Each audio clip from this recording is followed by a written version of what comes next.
Welcome to this week's episode of the Wellness Creator Podcast. In today's episode, I'm joined with my co-founder, Sandy. Hello, Miss Sandy. Hello. And we're going to talk about podcasting. Yeah, there are so many questions that we get from podcasting from our community.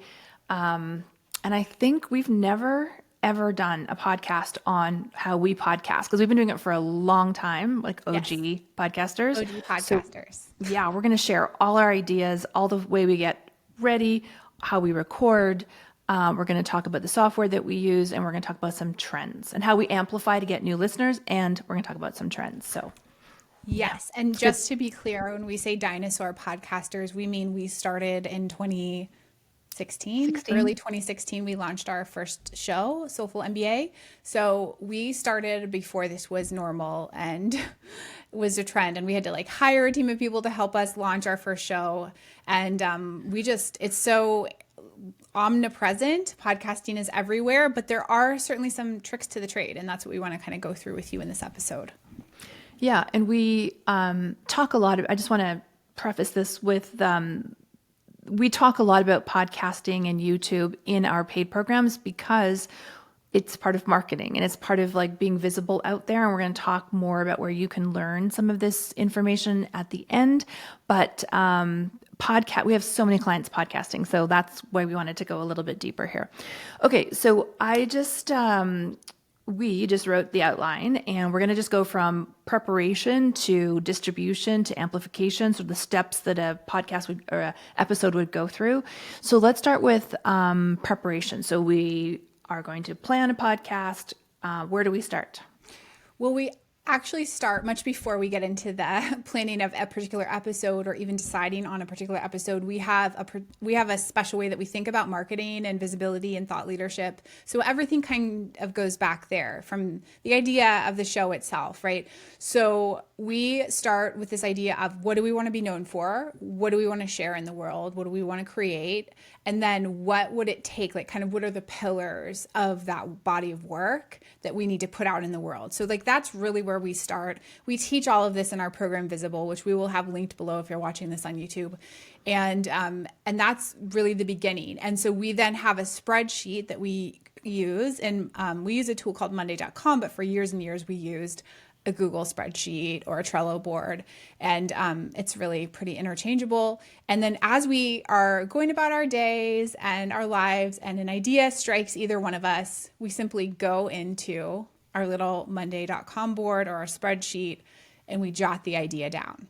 So that's like the repository of the ideas. Yeah, everything's kind of like brain dumped there. We will also mark it. So the content pillars are like sort of topic buckets, if you will. So we will just mark like, where does this fit? Like we don't want to do something completely off that doesn't make sense for the whole podcast, but we will mark what the content pillar is so that we can see that we're equally or somewhat equally covering all the different content pillars. We're not really heavy on one pillar, talking about the same thing all the time. We'll kind of make sure visually that we are getting the different content pillars included.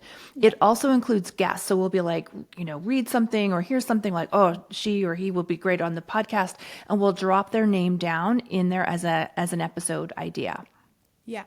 Yes. And in some cases, maybe the guest was too famous or in prison or something, and then we cannot recruit them as a guest, but we still put that article down and that name down. And then sometimes, Sandy, you and I record episodes where we're just talking about that person or that event, right? So we don't have to have the guest, at least in our way of podcasting, but it's always nice to have.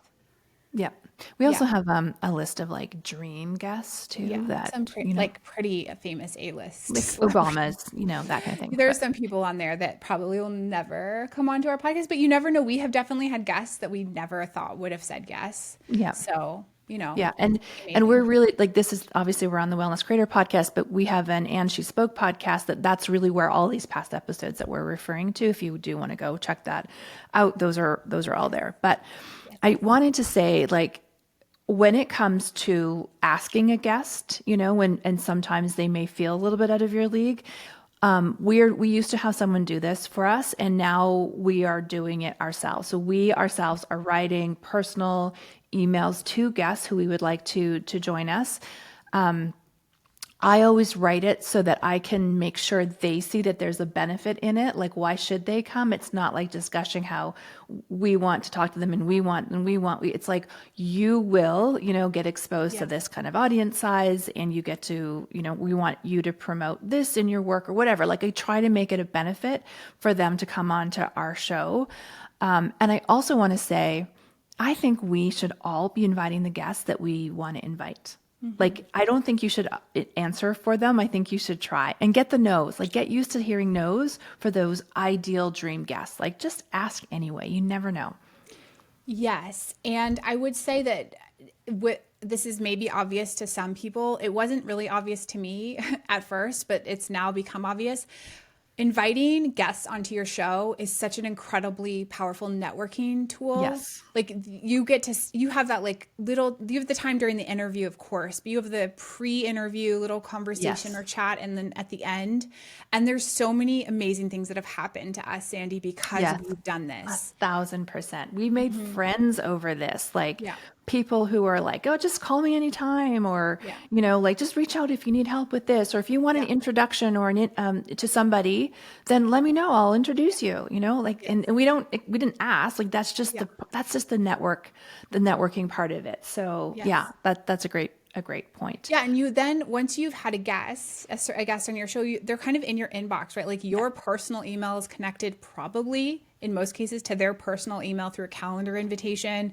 Like, if you ever needed to reach that person, you have a direct line, which, God forbid you ever need a job or a reference or whatever, right? Like, you need to be introduced to their publisher or their agent or what, who knows? Like, you just open the door. This is the work of opening the doors for yourself. And they share the podcast with their audience. Yes. Sometimes they do that. Okay. So I would say, yes, use a spreadsheet or use some kind of tool. If you use Asana or Trello or Notion or whatever, the million other things like that, just use whatever the thing is that you use for everything else. And then we also, if you are in our Visible program or in our Luminaries coaching program, you have access to our spreadsheet. So that is where we kind of like brain dump. And I would say half at least of those, maybe a little less, I don't know, of those ideas never get made into podcasts, right? Like, there's sort of an idea graveyard in there, and that's okay. That's part of the process. Yes. It's interesting because what I've learned about us, the way that we work in podcasting, is if we get an idea, it's best to record it in the moment. Yeah. And then sometimes if it's a month later, like, the energy and the buzz around it is like, why did we want to, I can't, and it would just be awful. So I think that's partly what leads to the graveyard, but. Yes. And I would say, obviously interviews are different. Some of those have to get scheduled out far into the future, but yes, like, I would say, like, this is where the creator energy comes into, and the thought leader energy comes into a show or into any of the work that you do online. Like, you need to do that from a creative, inspired place. Mm-hmm. So you should be able to be excited and bring that energy to whatever you're recording if you're a podcaster. Yes, absolutely. Yeah. Okay. The other point I wanted to make about, like, before you record is our ads. So since 2016, we have not sought outside sponsorship for our podcast. We have chosen to make ads about our own software, in our case, and our own coaching programs, right? So it's a conscious decision to promote our own work on the podcast. Yes, I would say, like, we've also been affiliates for certain companies too, Sandy, where we had some pretty good affiliate deals, especially for a while, where we did also do ads for those companies. Yeah. But they are not really traditional sponsorship ads. So I would say, if you are a business owner, so if you're listening to this podcast, you're a creator, you want to really be prioritizing your own business. Like, you want to make the ads for yourself and your business, because obviously you're going to have so much of a bigger ROI from selling your own products and services than from getting a small commission to sell someone else's or to get a sponsorship rate. That changes, of course, if your podcast starts to really take off and grow exponentially, then what happens is your podcast becomes your business. And then sponsorship starts to make a heck of a lot of sense. But like it's essentially walking away from the other thing that you're doing or putting that on the back burner. So that's like a separate conversation. Right. The other thing you could do is, I know we've just had this conversation in our community, our coaching community, is like, you could also make an ad for your opt-in, right? Yeah. So Yes. you could make like a short, sweet, easy URL link to Verbally Speak, and the listener will go over there and opt in. So traditionally what's been difficult about podcasts, you develop such a deep relationship, your voice is in their ears. When they talk to you, they're like, oh my God, I feel like I know you. And like that's really beautiful about podcasting. The difficulty is like getting them on your list. Like, okay, I've got this audience of subscribers and whatever listeners, but how do I actually bring them onto the list so that I can actually, when it comes time to it, launch to them. So you can do a program ad, or you can also do an ad to like, go grab this free download with an easy to remember list link that you can speak. Yes. And then if you have something like a free trial for a membership and opt-in and selling the product is sort of the same thing. So if I know a lot of you run, programs that have trials or memberships online on Marvelous, like this would be probably the obvious thing for you to do. If you have a 7-day free trial or a 14-day free trial, like that's the first ad I would make if you're in that situation. Okay. So we've got our topic. We're going to decide that we're going to record between us. We put on our calendars when this episode is going to be recorded. We have used, 4 or 5 different software over the years to record. I think we started with Zoom. Is that right? I think so. Although, you know what? We wouldn't record. We would use Audacity, like that free tool. my You and God. it's like a free open source recording tool. I don't even know if it exists. My And so God. we would be talking to each other on Zoom with headphones in, but we Yes. would be recording in our mics onto Audacity. Each individually, separately. Audacity desktop. We would go 3, 2, 1, and we both hit record at the same time, so the thing would line up. Yes. I mean, our early days, just to give everyone a picture of how this worked, there was a lot of like sitting in closets around like coats. There was no video that was getting recorded, just to be clear, in these early days. Like it was, a different game. Like now, the idea that we would each have to have separate audio files and like upload them to Dropbox individually, Oh my like God. we did that for years and years and years and years, and we wouldn't know. Like there were a few times, Sandy, where we would we had podcast editors that would get our files out of Dropbox because they would also be in the same Dropbox folder. They would be like, oh, Jenny, your audio file cut out after 15 minutes. And I would never know, I don't know, because I'm just recording it on this weird software. I would never listen to it. And it was this weird file type too. It was not like a regular audio file. But anyway, the days of that are gone. And now there's all these tools, which we'll talk about in a minute, that kind of do this for you. Yeah. We originally just went to Zoom. After that, I believe we went to Zoom so we could see each other, and we just like stripped out the audio, right? Which was great, but it was one audio file. It wasn't recording for a lot it. of years, it was a single audio It file. was a single audio file, and if we talked over each other, we talked over each other. We couldn't do anything. So, but that is an option for all you beginner podcasters. Like you can just use Zoom. It's very Now very it does easy to separate make audio it. files Yeah. anyway. So yes, you could. It's totally when we get invited, that's probably the most common thing we get where people are using is Zoom. So that's an option. We've also went to Zencaster for a little while. We went to StreamYard briefly. And now we are on Riverside and very happy with that. I will drop a link. It is an affiliate link in the comments in the show notes or comments wherever you're watching on podcast or YouTube. And I really do like Riverside. I think there's some other benefits to it that we'll talk about in a second. But yeah, it records separate audio, separate video, really easy to use and to edit.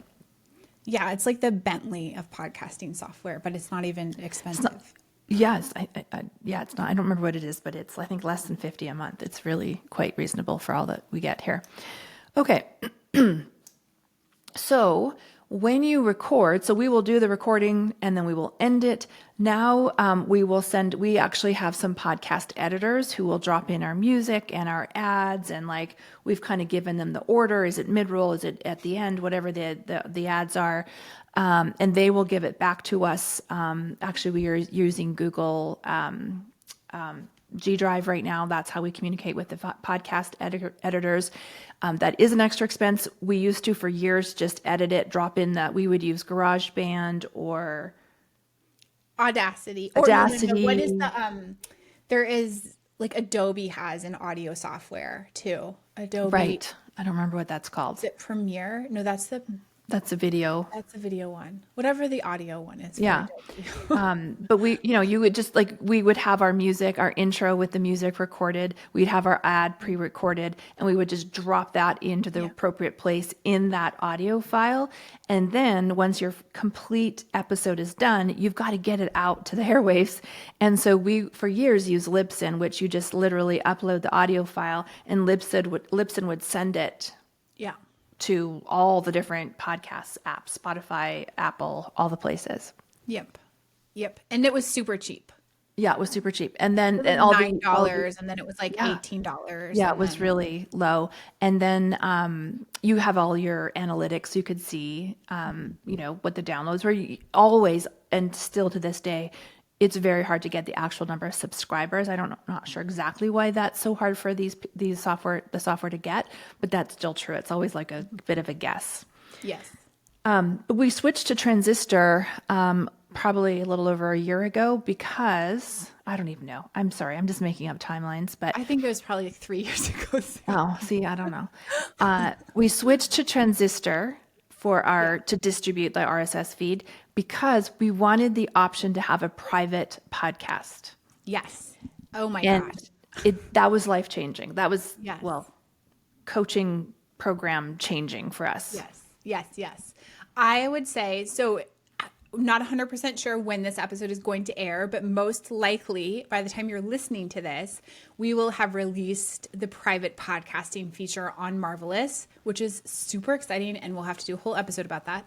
But like we realized how, I think from our own experience in so many different coaching programs and online experiences and courses and cohorts, I did not want to spend another minute of my life looking at a recorded video of a coaching call ever again.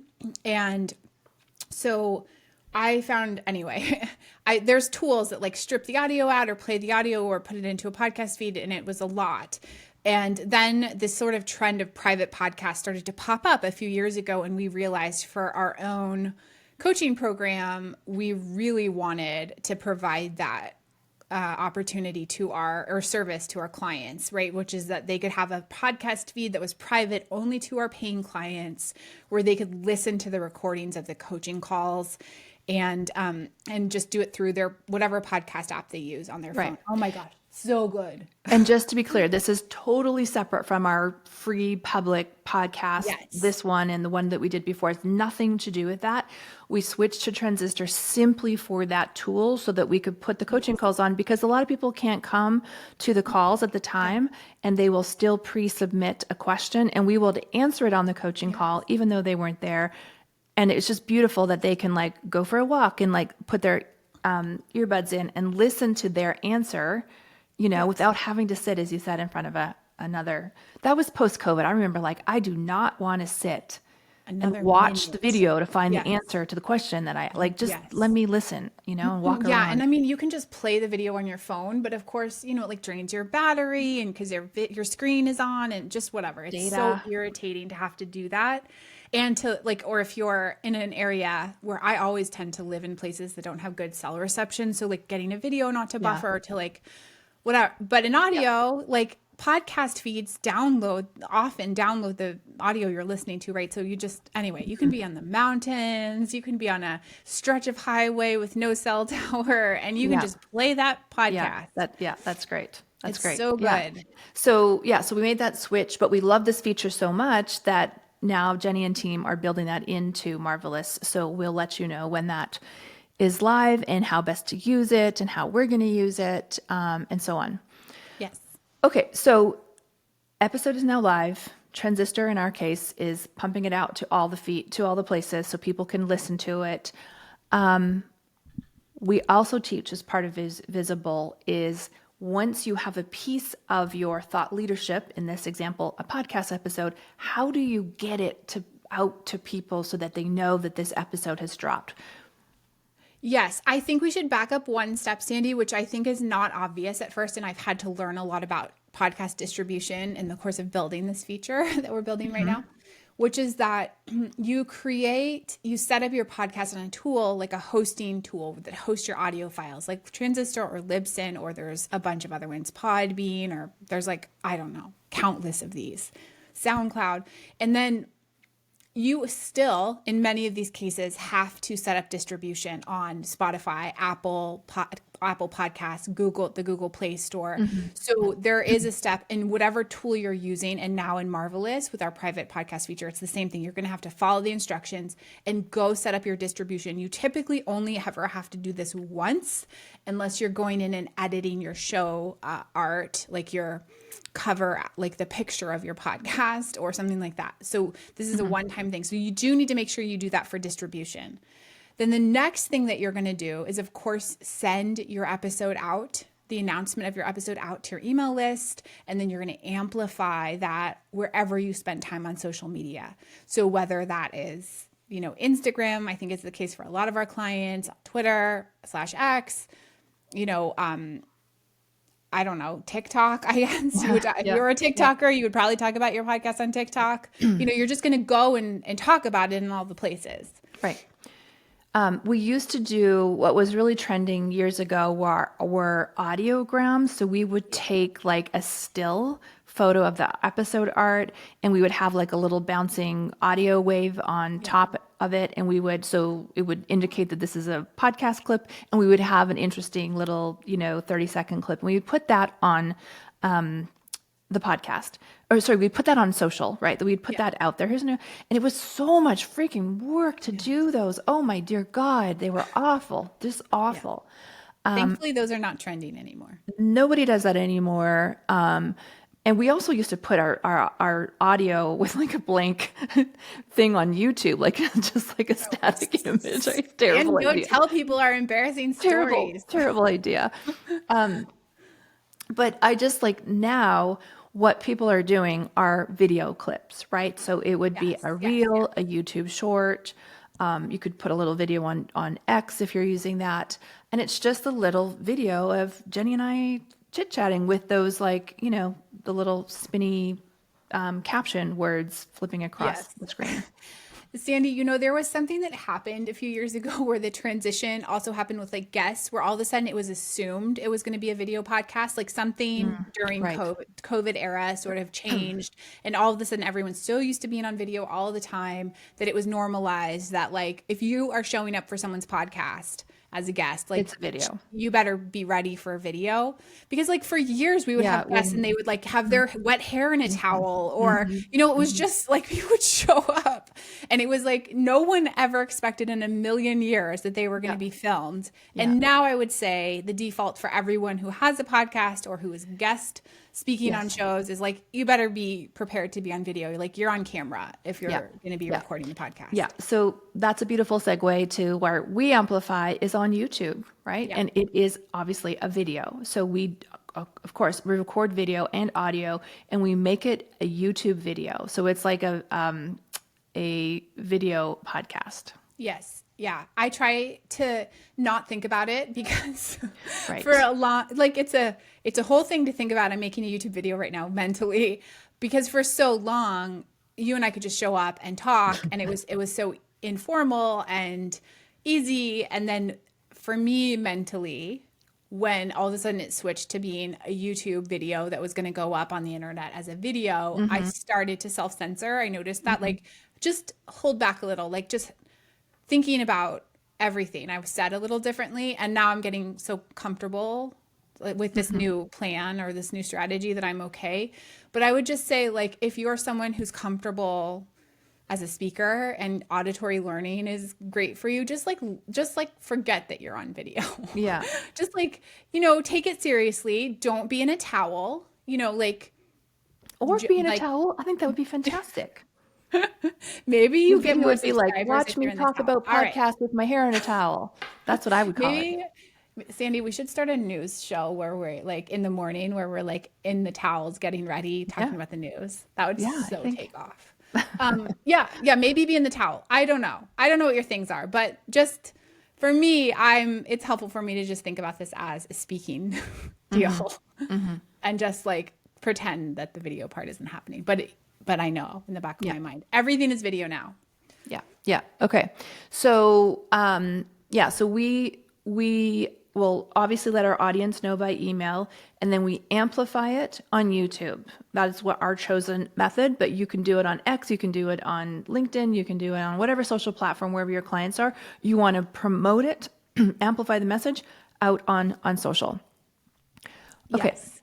And then you Yes, just I think, do it all Cindy, again. it's worth saying the reason to do that is because podcasts are not a discovery platform for most Correct. people. It is a nurturing tool for your existing listenership and audience. So you want as many people as possible who are following you on somewhere like Instagram or who are on your email list to come on over and listen to your show. You're certainly going to get some new people and some strangers, but chances are if you're just showing up and posting a podcast on Libsyn every week, like you're going to have a very tiny little show with almost Right. no one listening. So you got to go get the listeners. You think about like how you use a podcast. I don't go to Apple Podcasts and search podcasts for wellness creators, Never. like, or whatever topic, right? You don't Yeah. search in it. It's like you hear about it, someone mentioned it to you, you see it on your social, you get an email, someone forwards it. Like that's how you discover podcasts.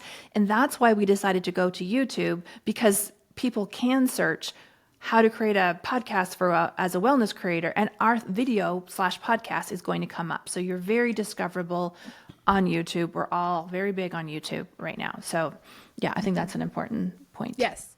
I think that's right. So that could be like kind of the central theme. If you take nothing away from this episode today, it should be that this is not your discovery tool. This is your, nurturing tool. And you're doing this to connect with people that already kind of know about you and your work. Like they've probably read something you've written, they've been to one of your classes, their friend coaches with you, et cetera, et cetera. So that's who's listening to your show. Yeah.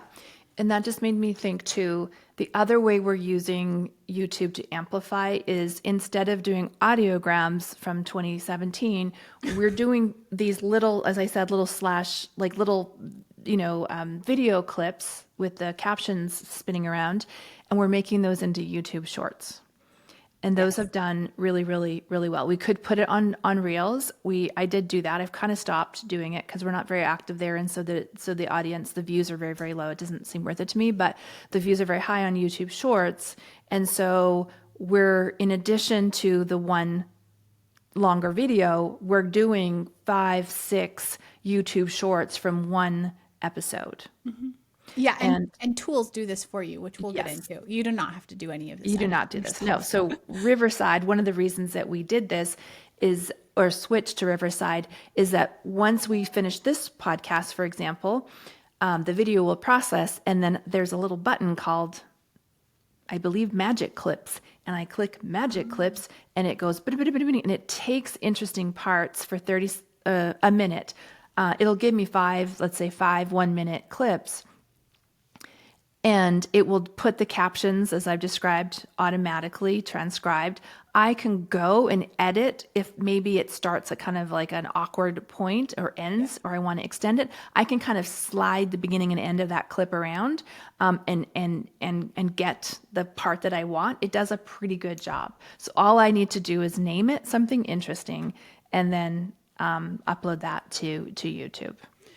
And just so everyone is aware of like how magic these kinds of magic clips are, it was not very long ago that this, like, getting some clips like this, short form my video clips Lord. made from your show would have been $800-900 a month, right? So now I don't know, how much do we pay for Riverside? I think it's like $50. Yeah, so like that's that's like the room where we're talking in right now and all the tools. And I think you have a teleprompter. There's all these things, and it makes the clips, and you can edit the video and all the stuff, right? So this is the beauty of the technology. 29. Okay, $29 a month, not 900, and it does all the things. So this is like one of those places where you should really think about leaning into AI. Like this is really what it's for, because that's a lot of work to edit video like this. Yeah, it's really, really, really amazing. Yeah. Okay, let's talk about trends. So just going forward, we've identified maybe five different trends here.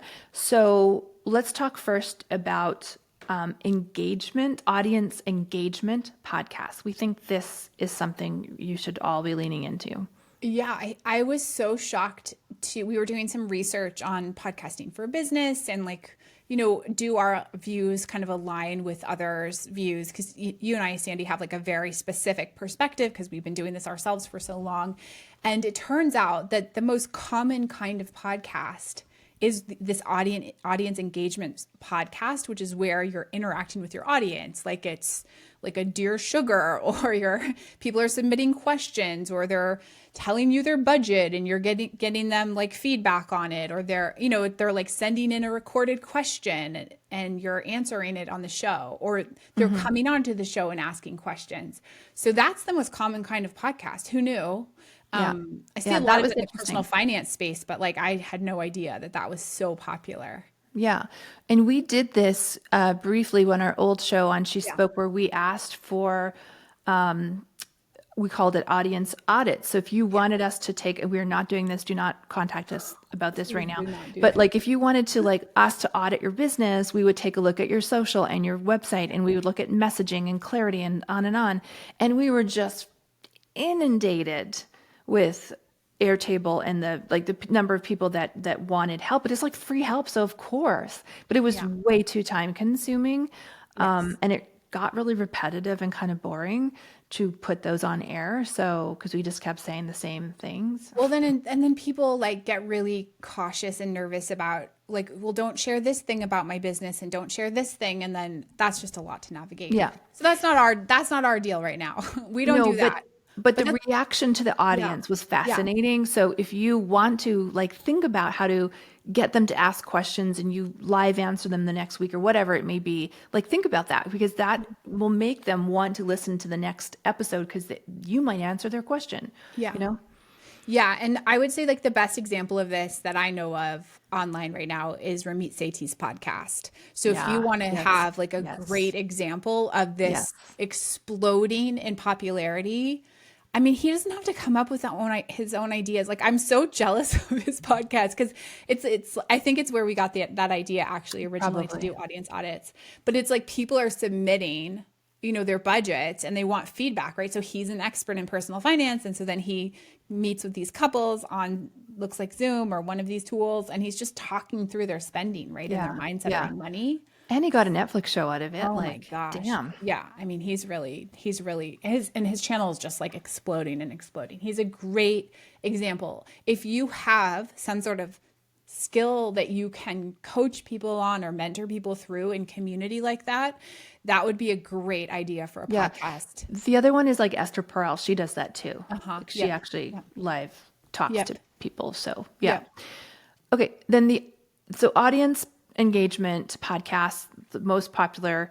The other one is thought leadership, and that's really in the realm of what we teach. Do you want to explain that? Yeah. So that's again based in what we teach in our Visible course, which is linked below if you're watching this on YouTube. And it's essentially like you're establishing yourself as a thought leader in a particular area or niche, so that you can kind of set yourself up to sell your online programs or services, right? Like you got the ad in there.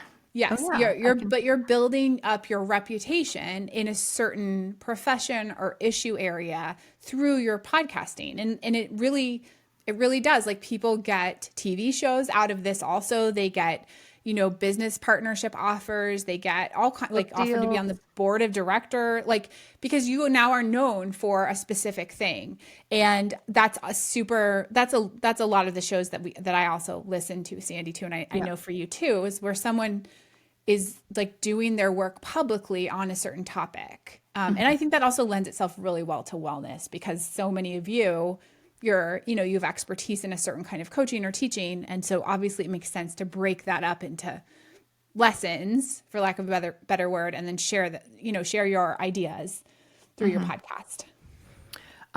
Third trend is video, which I think we've covered. Like it's kind of the norm now to expect to do video, to promote the video. So I don't know that we need to go into there very deeply. The next one is private podcasts. And you wanted to talk about what we're seeing. I know we mentioned it, but what Substack is doing. It's so fascinating how Substack is taking podcasts on. Yeah, so sometime I think in the last year, Substack, which is a blogging platform, launched podcasts, and it's I think kind of an ingenious. I don't think that they've worked everything out yet. I think it's still a bit of an awkward user experience, but they have allowed their bloggers or their writers on their platform to add podcast episodes, and typically it functions like a private podcast in the background where you as the reader or listener would put in your email address, and then you get this whole workflow where you get invited to go subscribe to this private podcast feed on Spotify or wherever you listen to your shows. And I think they have a player experience in Substack itself. It is very awkward, I would say. And again, I think they're still improving that user experience. But I think that that's such an interesting opt-in, right? Like you're not just someone finding you randomly that you might never hear from again on YouTube or on your RSS feed. Like they are actually now giving you their email address in order to listen to your show. And you're going to have a much smaller audience if you do this, because like a lot of people will never give you their email address to listen to your podcast. But the people who will, now you have that deeper connection to them. So I think that that's super interesting. And I could see a lot of fun ways of using that as a creator. Yeah, we've really been looking at it closely, how it's set up. And just to be clear too, like you can also take that Substack podcast and make it free on Apple Podcasts and Spotify and other places. Like you can do that. And then you can perhaps, like, if you want to go deeper on conversation, come over to Substack, give me your email, and then you can come into the conversation in the comments about the podcast, like, just as an example. Like, it's so interesting how to use what Substack's doing as a lead gen, as an email list builder. Like, there's lots of ways. Yeah. I don't know that we've all seen it. It hasn't been used to its fullest extent yet, I don't think. I haven't seen it used very well yet. Like I've subscribed to a lot of Substack podcasts, and they're, like I said, it's all incredibly awkward. I don't really understand what's going on, or like people don't treat them, the creators don't treat them like normal podcasts. Like we would expect, and we've trained ourselves to like put out content regularly, whether it's serialized or in seasons or, at the same day every week or whatever. And in Substack, like the private podcast world is Wild West. Like somebody might put out an episode and then 3 months later put out another one, and you just sort of like, what did I sign up for? So I think that there's some things like that to sort out as a creator. But there's also, like, I'm thinking about Sarah Wilson does it very well. The best I've seen it anyway. And she had a podcast, and then she just added her feed to her Substack. So she writes and has a podcast. So you can have this sort of, dual experience with her. And if you click on podcast in Substack, it just goes to her Apple podcast. Yeah, she is one of the examples that I find very awkward. Yeah, I think she uses it compared to a lot of people. But she also has like videos that she calls her podcast, which is just like recordings of her on a webinar or something that you then can watch or listen to. Okay, you're right. It is confusing. Anyway. So it's still, to me, it breaks my brain a little bit to navigate all of that, because it's just not it's new, so it's not an expected trained behavior. My monkey brain hasn't figured out how to use it yet. But I think there's a lot. I think that's the direction a lot of things are going, because podcast is just continuing to explode and grow. And as that happens, you know, audiences are probably going to get smaller and smaller because like the pie is getting bigger. And so, you know, it's just like there's more and more people podcasting. Yeah. So you really need to try to think about like, how can I use this strategically in my business? Like maybe private podcasting is the answer, and just like curating this super specific thing that people are really going to want to opt into Yeah. to listen to my show. And maybe I'm going to have a tiny audience, but I'm going to have like a really engaged tiny audience that I can then bring into my business. Yeah. Yeah. Yeah. I totally agree. So yeah, it needs a little bit more thought there and some time. Okay. The next one is live podcasting, which I guess you could sort of lump that into like the audience engagement podcast, but I think it's worth its own separate mention. Yeah, you and I have been talking about this the last few days kind of a lot, Sandy, and I don't know again when this is going to air, but I think this is a huge trend that we're going to start to see more and more of.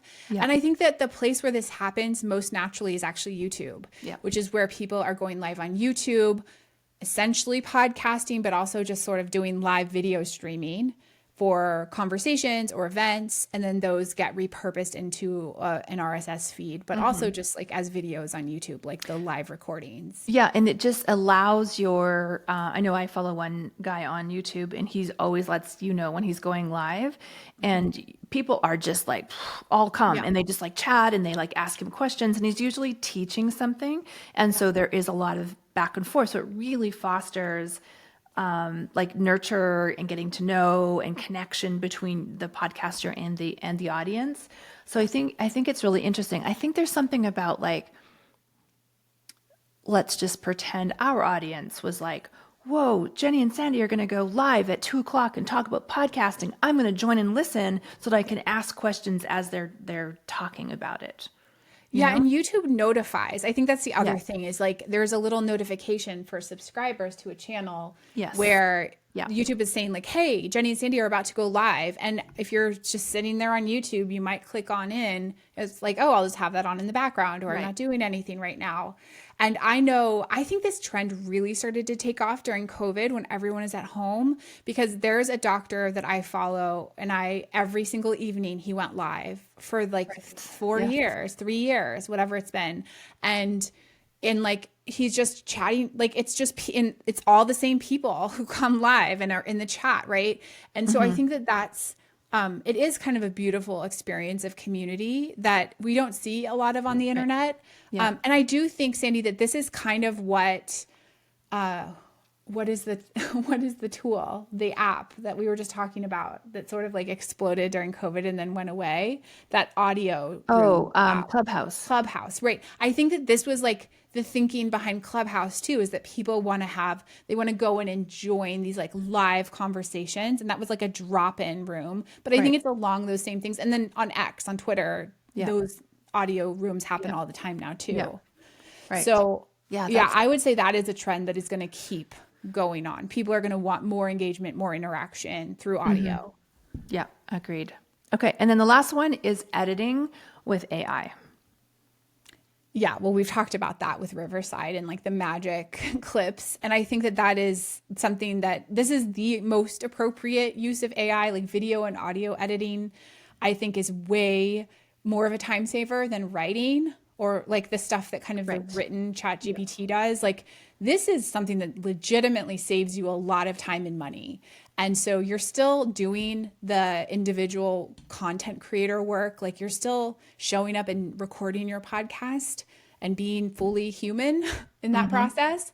And like let the AI and the technology take care of the like nonsense of editing for you. Yeah, I think the next step with editing will be like, for example, Riverside, if you're listening, if we could upload our intro and then like we give the robot the whole episode, and it's like trained to drop the intro in, drop in the mid-roll or outro or whatever you've got. Find the right place to put it. Like the AI decides where to even put the ads. Yeah, that's the next step. That would be amazing because that's all that the editors are doing. And in our case, we don't have a lot of editing in the middle, if any. Like we just let the mistakes happen or we stumble through it and it doesn't really matter. So it's not like you're doing that. Also, Riverside, I believe it's Riverside, you can, if there's awkward long pauses, it will reduce those. Yeah. I think Right. all of that is like there are different tools to do all of that. And not, this again is becoming normalized in all of these tools. I mean, Descript also has this right too, which is this idea Yeah. we're going to talk about, which is text to audio or text to video editing, where now you can actually edit the video or the audio by looking at the transcript and editing the text of the Hmm. transcript, right? And then the AI goes in and it like magically can recreate your voice and have you say a different word or cut out what you're saying so Hmm. that, I mean, what, like, It's people spend like insane. 20 hours editing Yeah. a YouTube video, like Yeah. in like fancy editing software, right? Like I think it's an average 20 hours for each hour of video. I mean, Hmm. think about the time savings of this. Hmm. But I do want to say, like with Riverside, so let's just pretend that we're recording this and Jenny just starts, I don't know, a whole string of expletives or something. I can go into Riverside in the editing tool. The transcript is on the left-hand side, and I can highlight the words that I don't want that she just said. I can highlight those words and hit delete, and that will edit it out of the video, which is what Descript originally did. So these Descript-like tools, capabilities are now everywhere, really. So Yeah. we hardly use Descript anymore, because basically it's built into this one. So Yeah. yeah, you can edit the text, delete, deletes it out of the video. It's Amazing. basically magic. And here's the thing, is like we should tell this story. It's kind of an aside, but I think just to show how far things have come in just a couple of years, which is that Sandy, we hired a startup, like a venture-backed early stage startup a few Oh my years ago God. to train an AI on you. Like, do you remember? So basically we wanted these features and we wanted to have to do less like video production ourselves. And so we were approached by a team that was developing some of this technology early on. And we decided, okay, let's just have the AI trained on Sandy because you're more comfortable in front of the camera and whatever. So you had to like read, what was it that you had to read in front of Oh, the it camera? was a story, a very famous story. Is it I can't like remember. an It was Edgar like, Allan Poe yeah, book or or something? Hemingway or something. Okay. Describe to our listeners what exactly happened. Well, I had to meet this dude on his software. So we met on some video platform. I had to be exactly, I don't know, a certain distance away, and it's much farther away than me sitting at my desk where I am now. So I From your had to like, camera. You had to be far away from your camera. yes, and I had to like bring a table down, and then I had to like have my mic, and like my head had to be a certain exact size, and then the camera, the mic had to be right there, and he checked the levels, and then I had to sit there, and the lighting, I had to play with the lighting. I had this whole room just like set up in this weird janky way, and then I had to read whatever that thing was 3 times, so It it was would. like a long passage, right? So that the Yeah, AI yeah. could learn how you say all these different All the kinds of words and sounds. syllables and sounds. Yes. Yep. And then that guy went like dark as I just kept reading this into the blackness over and over again. And then he's like, "Okay, we'll be in touch." And then we never used it. Like, It was like so many thousands of dollars just to, I mean, I think we had, I don't know, they made one little 20-second clip or something. But like this was just a couple of years, maybe 2.5 years ago. was We 3 years I was ago. here in this work condo, so it Yeah. was less than 2 years, just Okay, two so years, two within years 2 years. ago, this is what we were doing, spending thousands and thousands of dollars to get this AI model. And it was like, oh, you can get like three 30-second clips a month, because it was so expensive, their processing so we would give it a script and then it would have like the fake Sandy read the script. So like it would supposedly be indistinguishable from you actually doing the video, that like we could have the AI version of you make these videos, but it was so limited what we could do. And the technology wasn't nearly as good just a couple of years ago. And it was so expensive, but Yeah. it was such a weird thing. And now to see these tools like implemented, this technology is implemented into everything. It's basically free. It's like $29 a month. And I just think I want to emphasize, we're talking about trends and future thinking around podcasting. Like this is happening. We have watched the evolution of this industry and the tech in this industry so far, and just like take advantage of these tools because they are miracles compared to what we had even a couple years ago. $29 a month. It's like really astounding to me that that's even possible. It really is. It really is. Yeah. Okay. So, Jenny, if people want to know more about what we use, what do you want them to do? Okay. So if you're watching this on YouTube, leave a comment below if you want to learn about the gear and the tech that we use. Like, this episode is already way too long for us to get into that. So leave a comment below. If you're listening on Spotify or Apple Podcasts or anywhere else, head on over to our YouTube channel, leave the word gear as a comment on this video, and we'll be sure to create another video or give you some way of accessing our list of tools that we use. Because the technology, the software, we went over some of it, but we have a full comprehensive list. And we also have like which mics we're using, cameras, all that stuff. So we have been doing this a long time, and our gear has evolved over time. And I'll just leave you with this one lesson, which is like, do not use a Blue Yeti mic. Thank you. They're terrible. They sound bad. USB mics generally sound terrible. It would be better just to use like AirPod headphones. Do not use a Blue Yeti mic. It is a very big tell that you're not experienced in novice. Podcasting. You read a Pat Flynn read a blog post and you bought years ago and bought the wrong mic. Yeah. Okay. And then also, we've been mentioning, we teach this method of being visible out on the internet, growing, developing your thought leadership. We have an entire course on it. If you're interested in that, you can go to andshe.co/visible. Yes. All right. Thanks, folks, for sticking around. That was a big one, but we hope you learned something, and we hope that you become a podcaster if you're not already, because it's a really fun, amazing way to share your ideas with the world. Thanks, Jenny. Bye, everyone. Bye.